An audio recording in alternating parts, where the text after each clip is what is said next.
Nonprofit governance. Nonprofit answers. Nonprofit board. Nonprofit management. Nonprofit marketing. Nonprofit resources. The Alliance for Nevada Nonprofits presents Nonprofit Everything, the podcast about everything nonprofit, with your host, Andy Shurik and Stacy Wedding. Well, welcome to another episode of Nonprofit Everything, the podcast where we talk about everything nonprofit. Again, this is presented by the Alliance for Nevada Nonprofits. We couldn't do this without them. And the other thing that we couldn't do this without is your questions. And we would love to ask you, if you have any questions, go ahead and shoot them to us on the Nonprofit Everything webpage, or you can go to the Alliance for Nevada Nonprofits webpage. That's alliancefornevadanonprofits.com. You could ask us a question there, or you can go to Facebook and ask it on the Alliance for Nevada Nonprofits Facebook page. We get those questions as well. And with that, we will jump right in.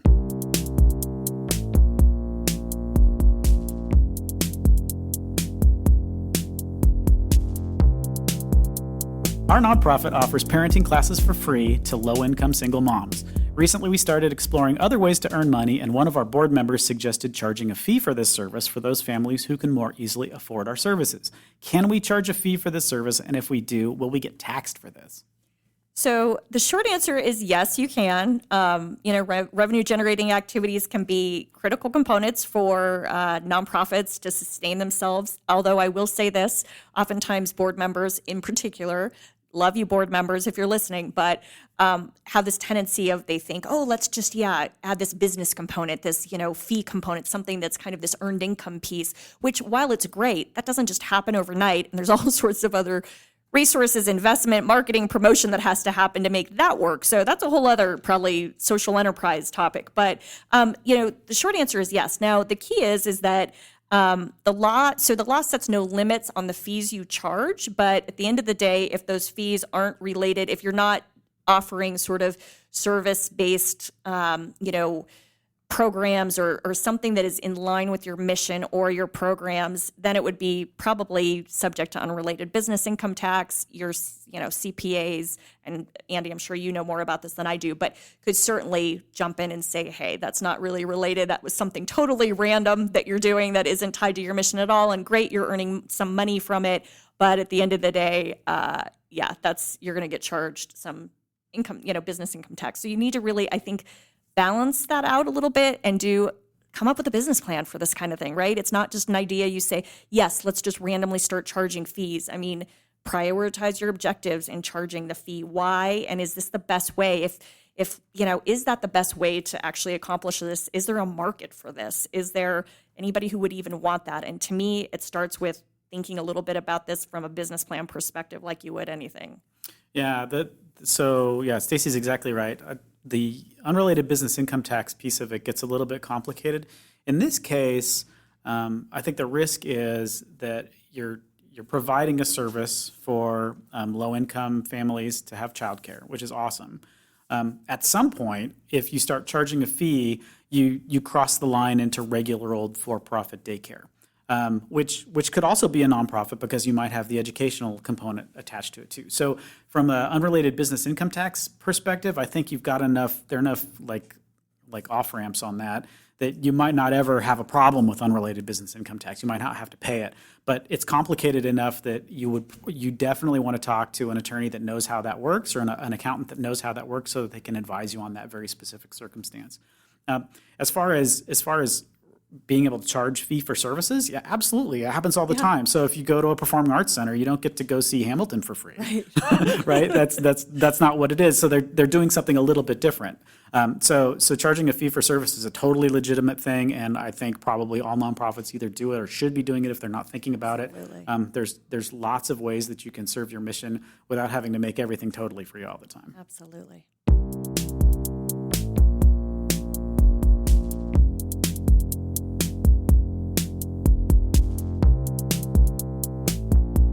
My nonprofit got a letter saying that our tax-exempt status was auto-revoked because they didn't listen and hadn't filed anything since we received the 501c3 status.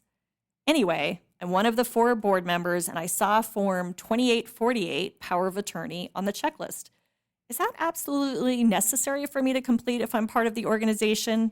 I would like to get this entire packet out as soon as possible to have our status reinstated before our September fundraising event.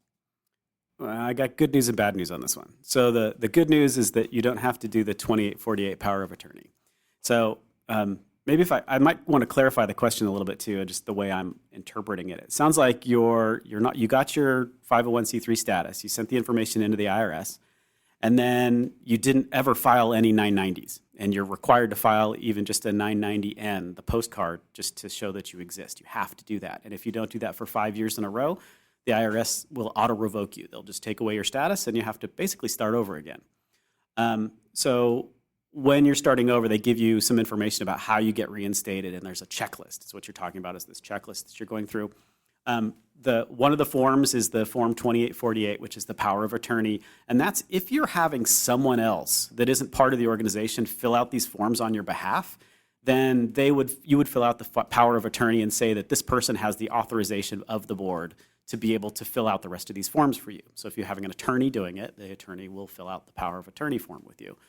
If you're doing it yourself as a member of the board, you don't need to do that because you are yourself. You're the member of the board and you're allowed to do it yourself. The bad news is that there's no way you're going to be able to get reinstated by September. Even though, Yikes. I don't even remember when we got this question, but it's not going to be a month. Yeah. It's about 6 months is the reinstatement process. It takes just as long as it does to get your 501c3 in the first place. If you, sort of word of warning to other organizations, if you are on the board of a nonprofit, one of the things that you need to make sure that you're doing is doing that 990. Even if you're a tiny little organization, you're not bringing in any money. I think we answered this question 3 or 4 weeks ago, right? Even if you're not bringing any money in, if you want to keep that status open, you have to do that 990N, that postcard. It takes you all of 10 minutes to do. And it's all online, too. It's not even a postcard anymore. It's just a web form. It'll take you no time. Just do it. Do you know, Andy, if they send out reminders, or is it up to the nonprofit to actually remember that it's the time to fill out the little 990 card or do the full-on 990? No, they don't send you any reminders. It's up to you to remember to do that. If you're curious, so if you're on the board and maybe somebody said that they did it, but you don't believe them, because it is an online form, I think there's a receipt that you get back, but at least like a thank you for submitting page that maybe somebody didn't print out. So there may not be any actual documentation from the person that said they did it. You can actually go on to the IRS's charity website and search for your organization. Do it by your EIN or by your organization name, and it'll tell you the data will show when the last time they received anything from you. So if it was, 3-4 years ago and somebody's saying, oh yeah, we already did that, that's a big red flag. You need to do that. With the caveat that the IRS isn't always 100% on top of everything at the highest speed. It may take 2 or 3 weeks to get something to show up in the database. So. And if you really get desperate, you can probably call the IRS, although I recently did that on behalf of a client, and I'll tell you, if 45 minutes online, probably not something people want to be doing. But again, another good reason to stay ahead of the game on some of this. And if you're a nonprofit, that you're small or you're all volunteer driven, and these are things you don't remember, create a little checklist, put it in your calendar to send you a reminder, because nobody wants to have to go back through that process and reinstate. No way.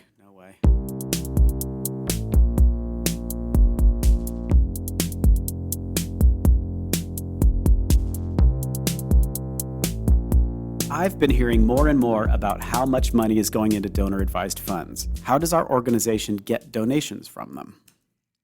Okay, I'm going to answer the question, but I first have to start with those listeners who may not be familiar with donor-advised funds. They're almost, I like to call them like a charity checkbook, right? A tax-advantaged charity brokerage account. And it can be held by, a 501c3 nonprofit. A lot of times community foundations have something they offer like this, as do many of sort of Fidelity Charitable Gift Fund and some of these other,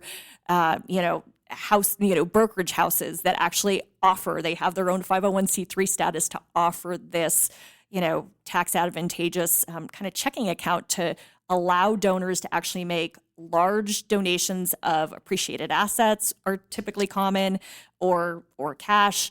You want an immediate tax deduction, you put it into that donor advised fund, and then you have unlimited time, which is the caveat here, to spend that money. And I will share that there's a lot of controversy going on around this around the country. Have you heard about some of it? I have. It's kind of crazy when you read about it. I mean, they actually talk about donor advised funds eating, taking a bite out of the rest of philanthropy because they're becoming larger. People say, what's the nation's biggest charity? The nation's biggest charity, one of them is Fidelity Charitable Gift Fund, which is a large donor advised fund through Fidelity, right? And a lot of nonprofits say, wait a minute, I can't get money out of it. It's like the donor puts it in and never distributes it. So how is that really fair? So that's probably a discussion for another day. But I wanted to give the background to our listeners who might not know all about what's going on out there in the world of donor advised funds. How does an organization get donations? So I can at least share from my experience working years ago at a community foundation that oftentimes it was if there were opportunities to interact with our staff at the community foundation, to share with us what was going on, with your nonprofit or your programs or things you wanted support for. We as staff, worked as that liaison. So when we would have a donor who set up a donor advised fund and wanted to actually make a disbursement but wasn't sure exactly where they wanted to give it, we would be almost like that, that librarian for the donor to share, here's 5 organizations doing great work around that in the community. So we were in some ways the connector for that donor. And then there was a lot of different iterations of that. But so one way was just sort of becoming connected to whether it was the donor themselves, if we knew them, just sharing, hey, here's some work going on. If you ever have an opportunity, to support us through the donor advised fund is one opportunity. There's also some of these brokerage funds actually have like the Fidelity Charitable Gift Fund, and some of them actually have, you can go online and they have their own website now where you can look up some of these, and some of them even have a grant process with it. So depending on what exactly, the donor is wanting to do. Some donors want to stay very anonymous and private, which is why they do it this way.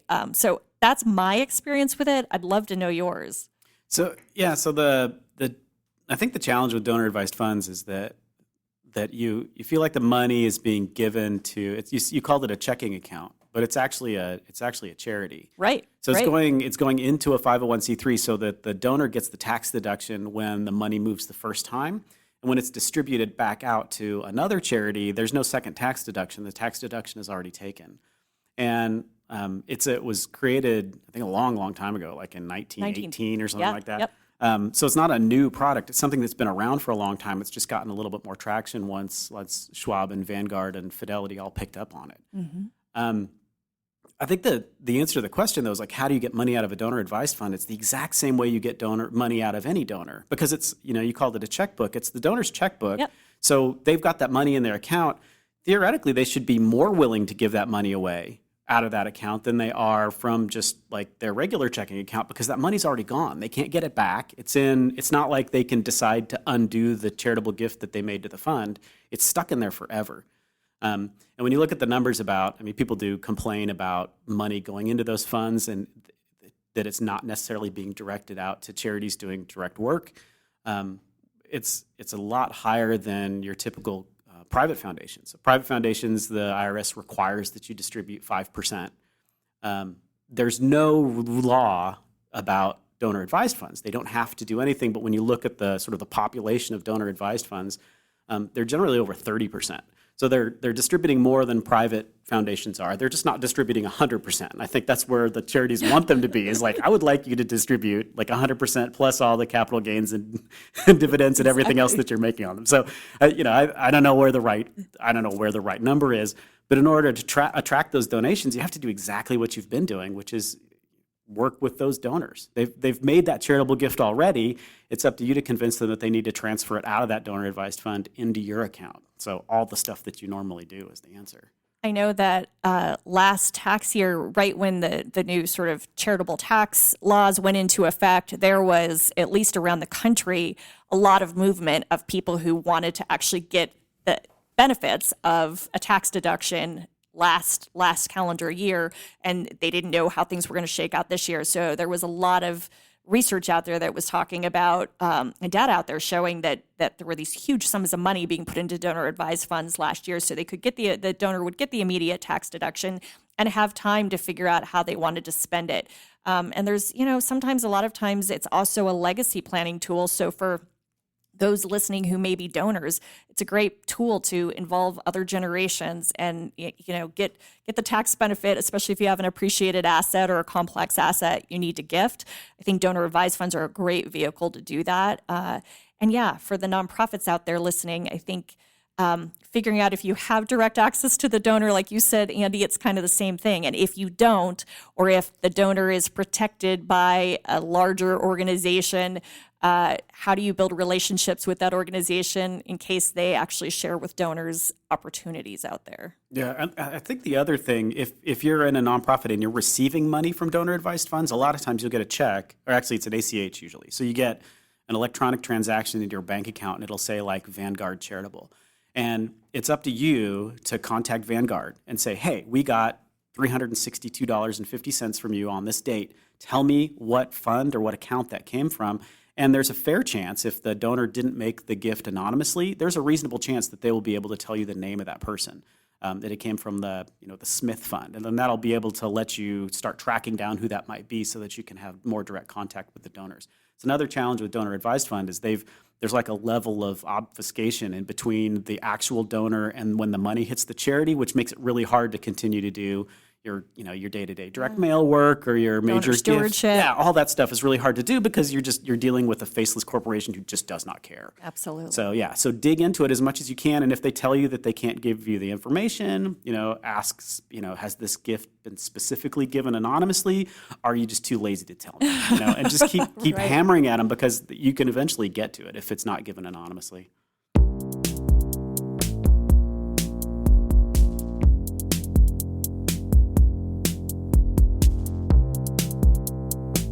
All right, for this next question, we're going to bring in an expert. We've got Lynn Beggs. She's an attorney in Nevada. She's been practicing law here for over 20 years. She was previously general counsel for the Nevada State Board of Medical Examiners, and she's got some very specific expertise in healthcare and nonprofits, which is why we wanted to ask her this question. Here's the question. I've heard that there are some new laws in Nevada about nonprofits taking donations from pharmaceutical companies. Do you know anything about that? Well, there are some new regulations in place, or I should say some new statutes, and that's subsequent to the 2017 Nevada legislative session. So at that point in time, there was a Senate Bill 265, that was introduced by a variety of senators to really address drug prices and transparency in manufacturing and pharmaceutical companies.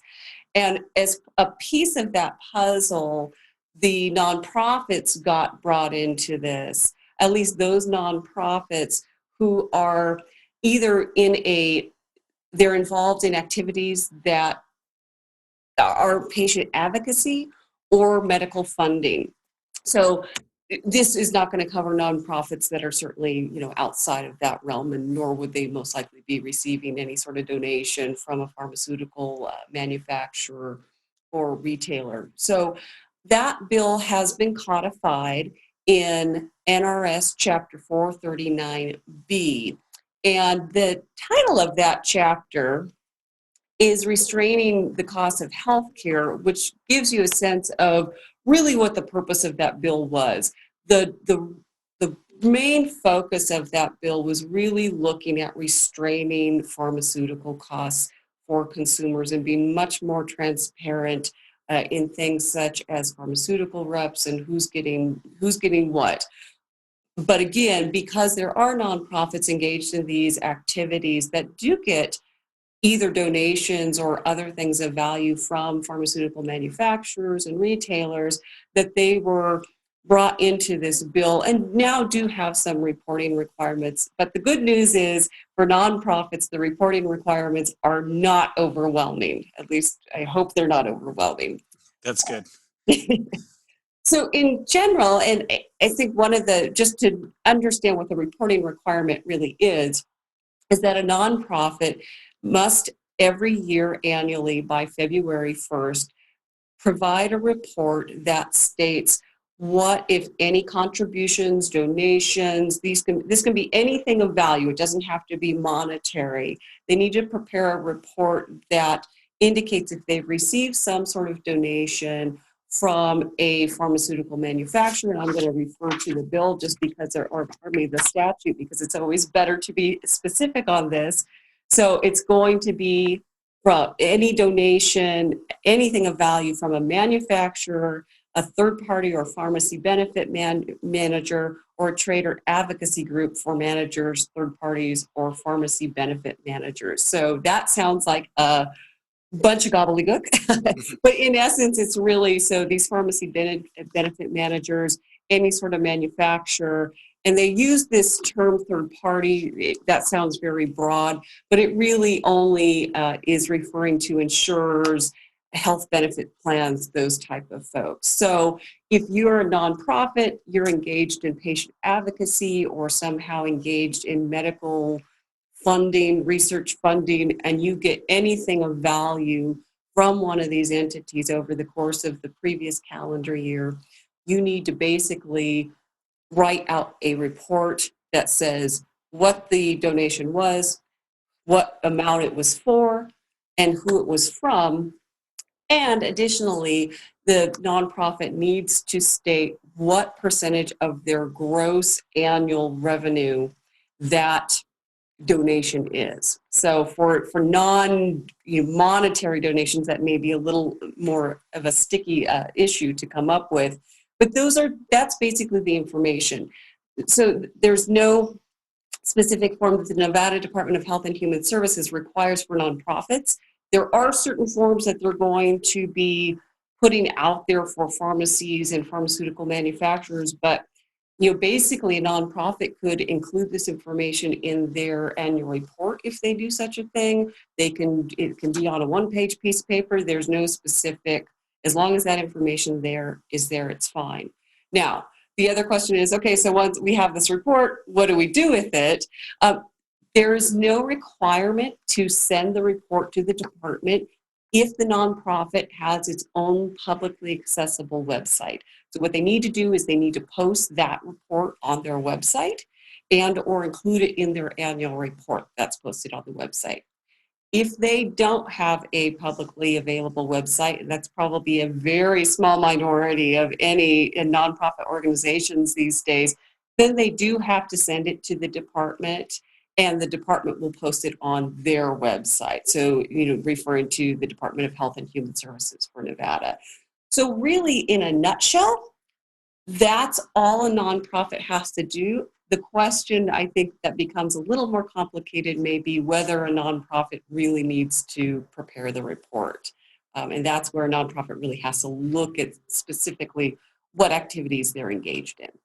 Yeah, so I guess my reading of the statute it seemed more broad to me that, for example, if someone were to buy a silent auction item at the Nevada Museum of Art Gala and that person happens to be in that class of people, then they would need to figure out that person was on the right class of people and then report on that particular transaction. But you're saying that's not the case? It's really has to be, and, arguably, the way that the statute reads is that it's a payment, donation, subsidy, or other contribution. So with like a silent auction item, they're basically making a payment for a silent auction item. They're not making a direct donation to the organization for the activities that the organization is involved in. Because quite frankly, it would almost be impossible to an extent for a nonprofit to track that information unless they knew specifically that this was, Bob Smith with, whatever manufacturer, and he's there representing the manufacturer. So then you would really get into some issues as to is Bob there in his individual capacity or is he there on behalf of the pharmaceutical manufacturer? So it's really comes down to a manufacturer, and I'm using the pharmaceutical manufacturer as kind of a catch-all. Obviously, as we talked about, there are some other entities that would trigger these reports. But really looking at those direct contributions, donations. Say they donate a car for, that would be something that would certainly need to be reported. But if they're simply buying a ticket to the gala fundraiser for the nonprofit, I would argue that that would not need to be something reported. And that would also the other key to this is because not only are we describing what the contribution was, what the amount is, and who it was from, we're also looking at that, what is the percentage of our gross revenue that represents? Mhm. And it would be almost impossible to say that $150 silent auction item, we're going to take that out of our, earnings from that, that fundraiser and try to really hash that out. And I think the other thing to keep in mind here is what the purpose of this is. The purpose is really transparency and who manufacturers, who these other pharmaceutical entities are giving donations to. Is there undue influence? So it's really not to punish a nonprofit, but rather just to really get transparency with these other folks. Now, all that being said, if a nonprofit does need to a report and does not make the report, whether posting it on their website or sending it over to the department, they are subject to a $5,000 fine. So, that it's important to look at these and say, do we need to make this report? Because that is a fairly substantial monetary penalty for most nonprofits. Absolutely. Yeah, it sounds like it's clearer than I thought it was, and that the organizations for whom that this will apply should know. They aren't going to be surprised by it. This. Isn't going to hit just your typical regular little nonprofit. You're going to know that this applies to you. Yeah, and I think it really comes down to, if you're engaged in activities that are considered funding of medical research, that's going to be pretty clear cut. I think the only issue is this patient advocacy. So the Department of Health and Human Services actually has on its website a link to drug transparency, and that will get folks into another area where they can click on nonprofits. And there's a lot of helpful information for nonprofits to determine whether or not they need to make this report. But one of the frequently asked questions that they pose is, what does patient advocacy mean? It's pretty broad. They have examples such as providing direct patient services to patients with chronic, debilitating, and life-threatening illnesses who are confronting critical access issues, working to promote access to affordable, quality healthcare for people with chronic, debilitating, or life-threatening illnesses. That's really broad. And so I think that's where nonprofits do have to be a little careful to say, are we really acting in the capacity of patient advocacy for the purposes of this bill? And if so, do we need to make the report? It may come down to a simpler issue is, are we receiving any sort of donations or contributions from these entities? If you are, you're probably engaged in some sort of patient advocacy would be my guess. There's probably a small percentage that are not, but if the pharmaceutical companies, anybody involved in pharmacy is making contributions, there's a pretty good likelihood that the nonprofit is engaged in some sort of patient advocacy if they're not engaged in medical research, funding of medical research. Okay. All right. Well, that clears it up, I think, quite a bit for me. Hopefully that's helpful. So I guess the bottom line would be is if you think that this may apply to you in some way, talk to your own attorney and see if they can help you figure it out. Absolutely. And I would also say, make sure that you're tracking your donations. I know most nonprofits are very good about that, but really, if there's anything that's coming from one of these parties to make a notation of it. So again, the reporting is for the previous calendar year. So for instance, by February 2019, nonprofits will need to make a report for any of those type of donations that they received in 2018. So they do need to be tracking that. But yes, absolutely. If there's any question of, hey, should we be doing this report, do contact your attorney to clarify that. I would say err on the side of caution when in doubt, but definitely just get your own legal counsel to weigh in if there's any doubt there. Fantastic. Well, thank you so much. I really appreciate you taking the time to talk to us about this. My pleasure.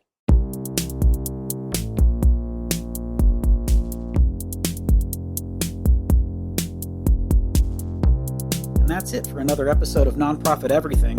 For Stacy Wedding, I'm Andy Schuricht. If you have any questions that we can answer, or you want an expert to answer those questions, please go ahead and send those to us. You can get in contact with us by going to the nonprofiteverything.com webpage, click the Ask a Question button, or you can go to the Alliance for Nevada Nonprofits webpage and ask a question there, as well as going on to the Facebook page for Alliance for Nevada Nonprofits.